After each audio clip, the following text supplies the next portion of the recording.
तुमच्या भागाचा नगरसेवक, तुमच्या भागाचा आमदार अगर हिंदुत्व विचाराचा नसेल, म्हणजे उद्या अगर ह्यांच्या हातात मुंबई महापालिकेची सत्ता गेली, ह्यांच्या विचाराचा उद्या महापौर बसला, तर तुमच्या आणि आमच्या घरात आपण सत्यनारायणाची पूजा पण घालू शकणार नाही, अशी परिस्थिती होऊन जाणार. पण कधी नल बाजारमध्ये सांगितलं जातं काय बाबा तू मराठी बोल, कधी भैरमपाडामध्ये गेलं जातात, कोण मालेगावमध्ये जातात, कोण भायखळाच्या मुसलमान वस्तीमध्ये जातात आणि सांगतात की तू इथं मराठी बोल, नाही बोलत. भारतीय जनता पक्षाचा मुंबईचा अध्यक्ष कोण आहे?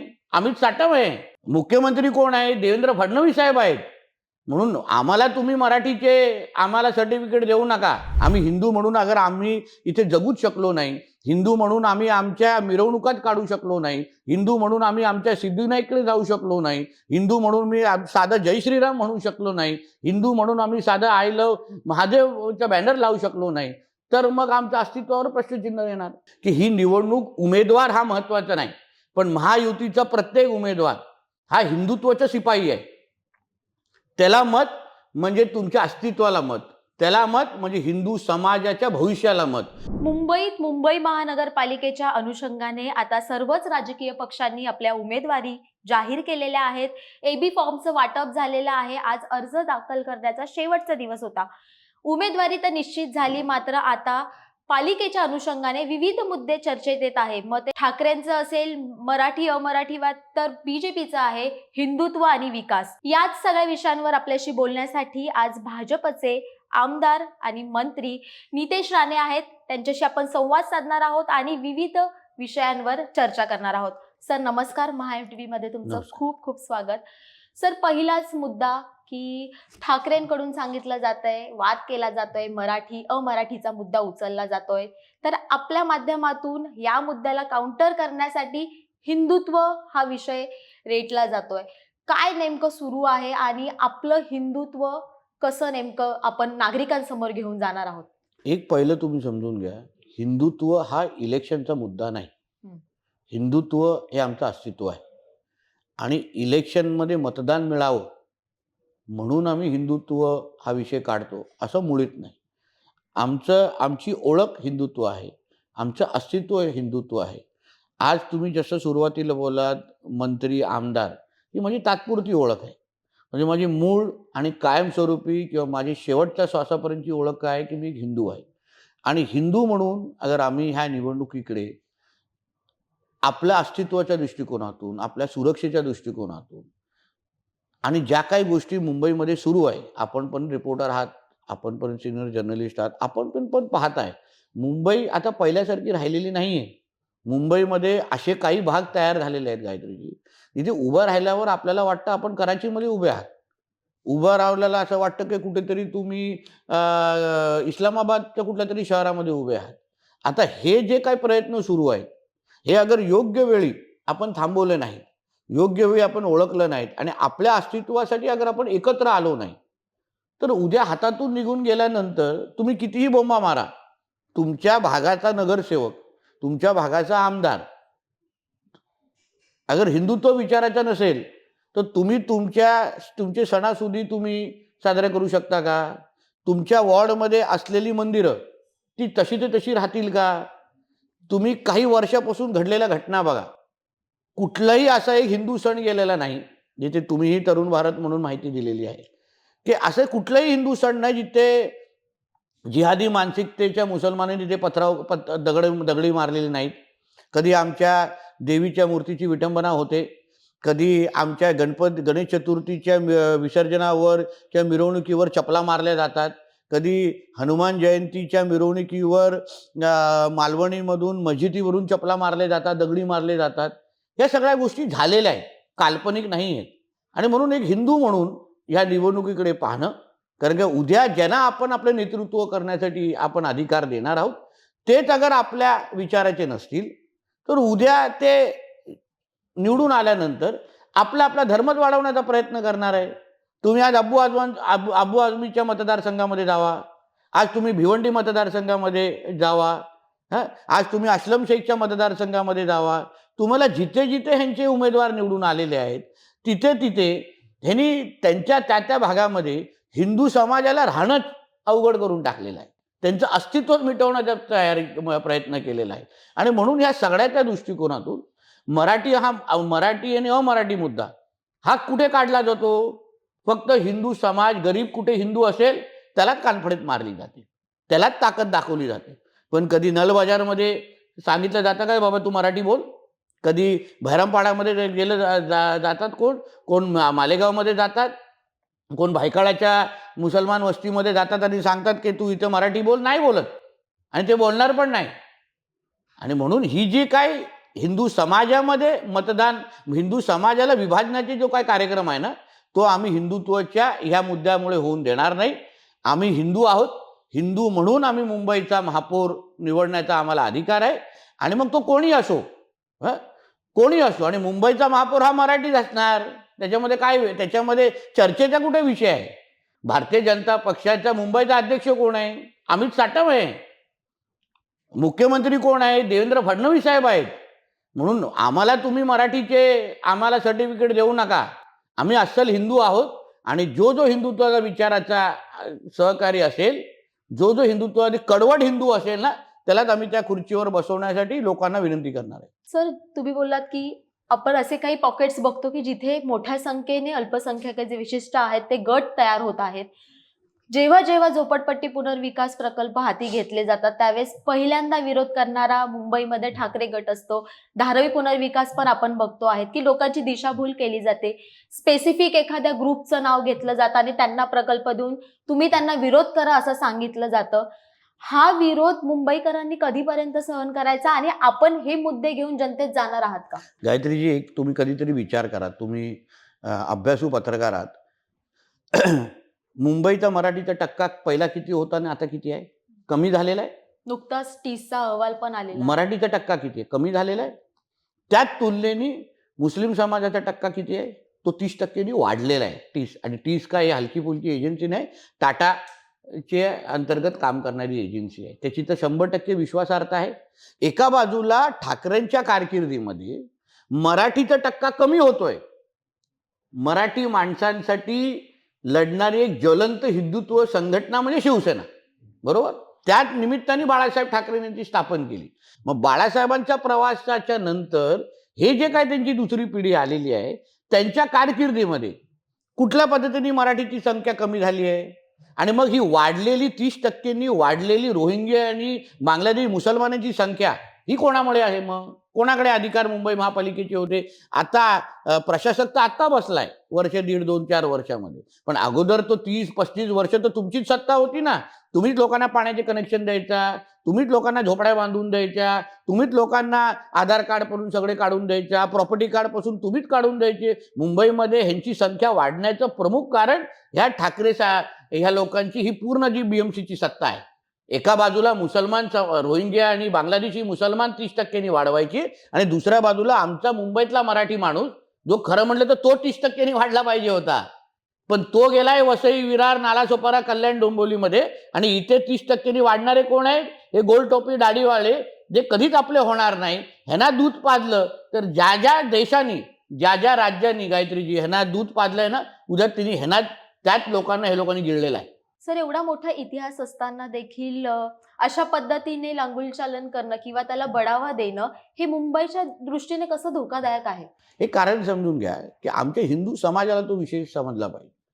ते एकजुटीने मतदान करण्यासाठी बाहेर येतात. आज तुम्ही लोकसभेच्या निवडणुकीला काय झालं?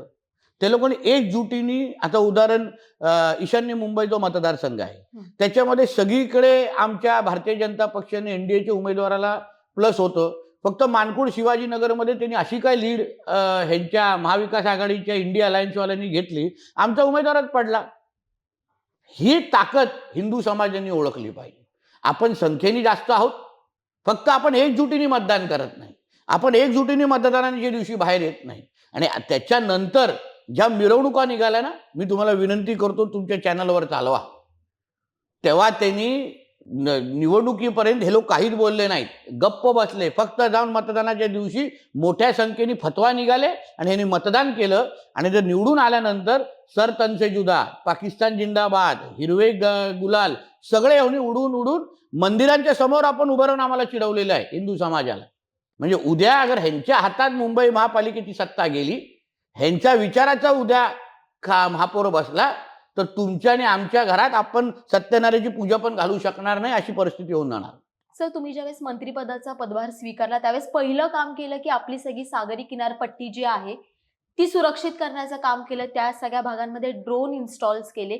काय परिस्थिती आढळून आली आणि आता त्याच्यावर आपण कसं नियंत्रण मिळवलेलं आहे? घुसखोरांच्या दृष्टीने मी हा प्रश्न तुम्हाला विचारते. आम्ही जेव्हा ह्या मंत्रिपदाची आम्ही जबाबदारी स्वीकारली, सर्वात पहिलं जे आम्ही सर्वे केला, GI मॅपिंगचा सर्वे केला, त्याच्यात आम्हाला गायत्रीजी असं सापडलं की 60 ते 70% आपली किनारपट्टी जिहादी मानसिकतेच्या लोकांनी व्यापलेली आहे. म्हणून आमचा पहिला प्रमुख कार्यक्रम जो आम्ही ठरवला की आपल्याला आपली 877 किलोमीटर असलेली किनारपट्टी ही जिहाद मुक्त करायची आहे. जे व्यवसाय होतील, जे मच्छीमारी करतील, जे तिथे आपले बर्फाचे कारखाने बांधतील, ते राष्ट्रभक्तच असले पाहिजे. दुसऱ्यांना आम्ही उभं करायला देणार नाही. कारण का जेव्हा जेव्हा आपल्याकडे वाकड्यानी नजरेने पाहिलं गेलं, उदाहरण 26/11 समुद्राच्याच मार्गाने आले की नाही, आणि समुद्राच्या मार्गाने जेव्हा कसाब आणि हे सगळे अतिरेकी आले, तेव्हा तिकडे कोणतरी अंतर्गत लोकांनी त्यांना मदत केली असेल, तेव्हाच जाऊन ते मुंबईमध्ये आतमध्ये शिरू शकले. आणि म्हणून सर्वात महत्त्वाचं म्हणजे सागरी सुरक्षा आणि त्यासाठी जिहादमुक्त करणं. जे काही राष्ट्रभक्त आहेत, ज्यांना असं वाटतं की व्यवसायाच्या पेक्षा माझा देश मोठा, व्यवसायाच्या पेक्षा माझं राष्ट्र मोठा, माझं महाराष्ट्र मोठा, आणि मी माझ्या धर्माच्या आडवे येणाऱ्या प्रत्येकाला मी माझ्या मुंबईमध्ये शिरून देणार नाही, माझ्या महाराष्ट्रात शिरून देणार नाही, ही मानसिकता असणाऱ्या प्रत्येक व्यक्तीला आज आमच्या मंत्रालयाच्या माध्यमातून आम्ही मदत करतोय. असंख्य लोकांना आम्ही आईस फॅक्टऱ्या बांधून दिलेल्या आहेत, काही लोकांना आम्ही चांगल्या बोटी दिलेल्या आहेत. जे जे ड्रोनच्या सुरक्षेच्या अंतर्गत कोणीही आमच्या नजरेवर आलेलं आहे, ज्यांना किनारपट्टी आमच्या समुद्रामध्ये येण्याचा अधिकार नाही, त्या कोणालाच आम्ही आमच्या 12 नॉटिकल माईलच्या आतमध्ये उभं पण राहायला दिलं नाही. मग कितीही मोठा असेल, कितीही श्रीमंत असेल. आता या अधिवेशनामध्ये पण मी जाहीर केलंय की 5 नवीन स्टीलच्या गस्ती नौका आधुनिक लवकरच आपल्या किनारपट्टीवर येत आहेत. आज 5, पण आमचा ओरिजिनल प्लॅन 15चा आहे. एकदा 15 हे आमच्या गस्ती नौका फिरायला लागल्या, वरती ड्रोनची सुरक्षा आली. मी तुम्हाला बोलतो, एका बाजूला आमचं नेव्ही, दुसऱ्या बाजूला केंद्र सरकार, आणि तिसऱ्या बाजूला त्याच ताकदीने उभं असणारं आमचं महाराष्ट्र सरकार आमची किनारपट्टी सुरक्षित ठेवेल. सर, आता सगळ्याच उमेदवारांच्या याद्या जाहीर झालेल्या आहेत. उमेदवारी यादी बघितल्यानंतर असं दिसतं की काँग्रेस आणि इतर जे काही त्यांचे घटक मित्र पक्ष आहेत त्यांच्याकडून अधिकाधिक उमेदवारी ह्या विशिष्ट अल्पसंख्याक व्यक्तींना देण्यात आलेल्या आहे. एकीकडे आपण म्हणत आहोत की मुंबईचा महापौर हा खान होणार. उद्या जर महाविकास आघाडी म्हणून यांनी निकाल लागल्यानंतर एकत्र यायचं ठरवलं तर आपल्या या विधानाला बळ मिळेल असं वाटतं का? नक्की मिळणार, आणि ते नक्की एकत्र येणार. पण उद्धवजीवर भरोसा ठेवणं हे कोणी तशी चूक करू नये. 2014 ते 19 मध्ये आमच्या देवेंद्र फडणवीस साहेबांनी मुख्यमंत्री असताना उद्धवजींना जेवढी मदत केली, जेवढा आशीर्वाद दिला ना, तेवढा त्यांच्या सख्या नातेवाईकांनी पण त्यांना कधी दिला नाही. पण तरी ते देवेंद्र फडणवीसजींचे होऊ शकले नाही. आणि म्हणून त्यांना आज ज्या पद्धतीने ते प्रवेश घेत आहेत, गायत्रीजी फार बारकाई नाही बघा. कोण तो मामू आणतायत, कोण तो चंगेज मुलतानी काय आणतायत, कोण ते छत्रपती संभाजी महाराज नगरला विरोध करणारे काय आणतायत. म्हणजे जे जे जिहाद पसरवणारे जे लोक आहेत त्यांना ताकद देण्याचं काम करायचं. नुसतं मतांचं राजकारण करायचं, नुसतं आपले नगरसेवक निवडून आणायचे. आणि उद्या हे लोक मुंबई महापालिकेच्या सत्तेमध्ये बसल्यानंतर आज तुम्ही लंडनची अवस्था काय होते बघा, आज न्यूयॉर्कची अवस्था काय होते बघा. असंख्य युरोपची देश आज पछतावतायत, आज पछतावतायत की आम्ही ह्यांना मतदान करायला नको होतो. तो लंडनचा महापौर सादिक खान, त्यांच्या नेतृत्वाखाली असलेल्या लंडनमध्ये क्रिसमसच्या जे जे जे काही ट्री असतं त्याला जे म्हणतात ते जाळून टाकलेले आहेत. ते कॅथलिक राष्ट्र आता असलं तरी पण उद्या ह्यांना तेही इस्लाम राष्ट्र बनवायचं आहे. आणि तेच मनसुबे ह्यांचे मुंबईमध्ये आहेत. कारण मुंबई ही देशाची आर्थिक राजधानी आहे, आणि एकदा मुंबई ताब्यात आली तर देशाला गिळण्यामध्ये हे मागे पुढे बघणार नाही. आणि म्हणूनच आमच्यासारखे कार्यकर्ते, माझ्यासाठी ही निवडणूक कोण मतदानाच्या दृष्टिकोनातून महत्त्वाची नाही. नगरसेवक येतील, 5-5 वर्षासाठी येतील, पण आमचं अगर हिंदू म्हणून अगर गायत्रीजी अस्तित्वच अगर मिटलं, आम्ही हिंदू म्हणून अगर आम्ही इथे जगूच शकलो नाही, हिंदू म्हणून आम्ही आमच्या मिरवणुकात काढू शकलो नाही, हिंदू म्हणून आम्ही आमच्या सिद्धिविनायककडे जाऊ शकलो नाही, हिंदू म्हणून मी साधं जय श्रीराम म्हणू शकलो नाही, हिंदू म्हणून आम्ही साधं आय लव महादेवचा बॅनर लावू शकलो नाही, तर मग आमच्या अस्तित्वावर प्रश्नचिन्ह येणार. आणि म्हणून ह्या सगळ्या गोष्टीचा विचार करून मी आपल्या चॅनलच्या माध्यमातून माझ्या मुंबईतल्या हिंदू समाजाला कळकळीची विनंती करतो की ही निवडणूक उमेदवार हा महत्त्वाचा नाही, पण महायुतीचा प्रत्येक उमेदवार हा हिंदुत्वाचा शिपाई आहे. त्याला मत म्हणजे तुमच्या अस्तित्वाला मत, त्याला मत म्हणजे हिंदू समाजाच्या भविष्याला मत. तुम्हाला तुमच्या घरामध्ये सुरक्षित राहायचं असेल, तुम्हाला तुमच्या कुटुंबाबरोबर तुमचे हिंदू सण साजरे करायचे असतील, तर तुम्ही महायुतीचा कोणी उमेदवार असेल, आज तुम्ही बघा, तुम्ही लोकसभा विधानसभेला काय बघितलं, जो पण भाजपच्या विरोधात आहे, जो पण हिंदुत्वाच्या बाजूली आहे, त्याच्या विरोधात मतदान मग कोणी असेल त्याला मतदान करायचं. हेच तर ह्या जिहादी मानसिकतेच्या लोकांनी केलं ना, तेच आता हिंदू समाजाने मुंबईमध्ये करावं. जो पण उमेदवार महायुतीचा असेल, तुम्हाला आवडो ना आवडो, तुम्हाला त्याला वैयक्तिक तुमचं काही भांडण असेल, पण तो हिंदुत्व उद्या त्याला मतदान केल्यानंतर मी माझ्या कुटुंबाबरोबर मुंबईमध्ये हिंदू म्हणून अगर सुरक्षित राहू शकीन, स्वतंत्र पद्धतीने राहू शकीन, मी माझे सणासुदी अगर व्यवस्थित साजरे करू शकीन, माझे मंदिरं सुरक्षित ठेवू शकीन, तर त्यालाच तुम्ही मतदान करायला पाहिजे, असं आव्हान तुमच्या माध्यमातून मी माझ्या हिंदू समाजाला करतो. सर, प्रत्येक वेळेस मराठी अस्मितेचं कार्ड ठाकरेंकडून खेळलं जातं, मात्र रोजगाराच्या दृष्टीने, विकासाच्या दृष्टीने काही अजेंडा सादर केला जात नाही. मराठी माणसाला वडापावच्या गाडीपुरतं सिमेंट ठेवलं गेलं.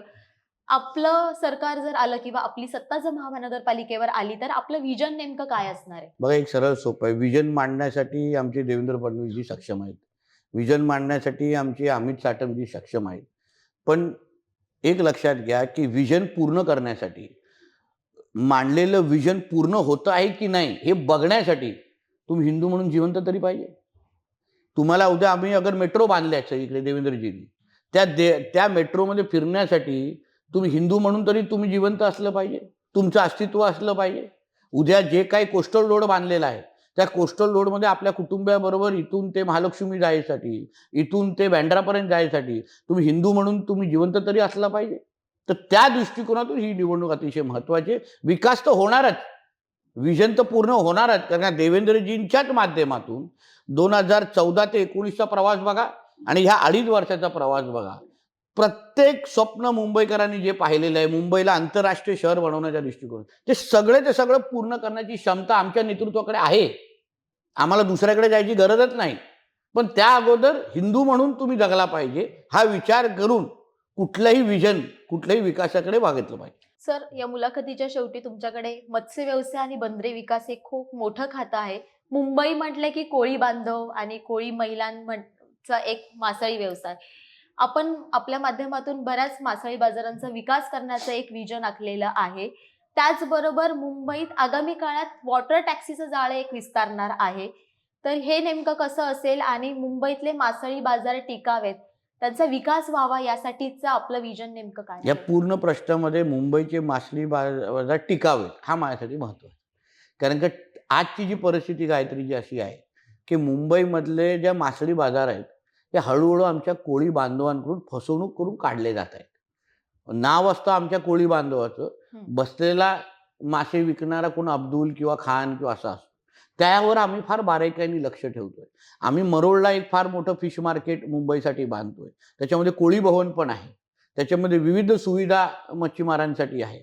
आम्ही असंख्य मच्छी मार्केट डेव्हलप पण करतोय मुंबई महापालिकेच्या मदतीने. सगळ्या पद्धतीचा विकास होईल, पण आमच्या कोळी बांधवांसाठी होईल. जो ह्या मुंबईचा मूळ नागरिक होता, त्याचं अस्तित्व, त्यांची लोकसंख्या कमी होता कामा नये. आता मध्ये मी भाऊच्या धक्क्याकडे जाऊन आलो, तिथे सगळे बांगलादेशी, रोहिंजे, मुसलमान मच्छीमार आहेत. त्या आपल्याच मच्छीमार भगिनींना बाहेर तिथून हकलून तिथे बसत होते, त्यांच्यावर मारामारी करत होते.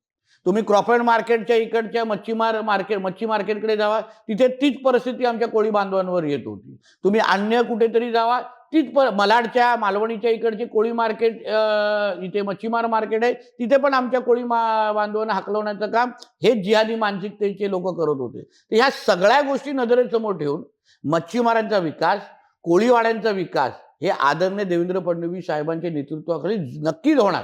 सगळ्याचा सगळा प्लॅन आम्ही आखलेला आहे.